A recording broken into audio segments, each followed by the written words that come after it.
গত সপ্তাহে ঈদের পর আমি আমার ছাত্রছাত্রীদেরকে নিয়ে প্রাইভেটের ঘুরতে গিয়েছিলাম করিমপুর মেঘনা পার্কে। প্রচণ্ড গরম, যদিও ঘুরতে যাওয়ার কোনো ইচ্ছা ছিল না, তবে ওরা রিকোয়েস্ট করলো, সকলে বললো স্যার ঈদ হয়ে গেল, চলুন একটু ঘুরে আসি কোথা থেকে। তাই আমরা গিয়েছিলাম করিমপুর মেঘনা পার্কে ঘুরতে। দুপুরবেলায় গিয়েছিলাম, প্রচণ্ড গরম ছিল, চারিদিকে দাবদাহ। তার মধ্যেই আমরা মেঘনা পার্কে ঘুরতে গিয়েছিলাম, তার চিত্র এখানে তুলে ধরেছি।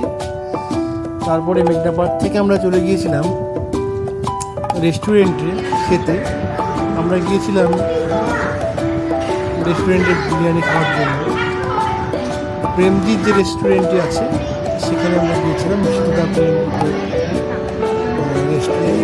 তবে বিরিয়ানি খেয়েছিলাম, বিরিয়ানিটি অতটা সুস্বাদু নয়, দামটা অনেকটাই বেশি, প্লাস স্বাদের দিক থেকেও বাচ্চারা সকলে নিয়েছিল, দেখছেন সকলে নষ্ট করেছে, কেউ সম্পূর্ণটা খেতে পারেনি। জানি না অন্য জায়গায় বিরিয়ানির টেস্টটা কেমন, কিন্তু প্রেমজিতের বিরিয়ানির স্বাদ অতটা ভালো কারোরই লাগেনি, সবাই মোটামুটি নষ্ট।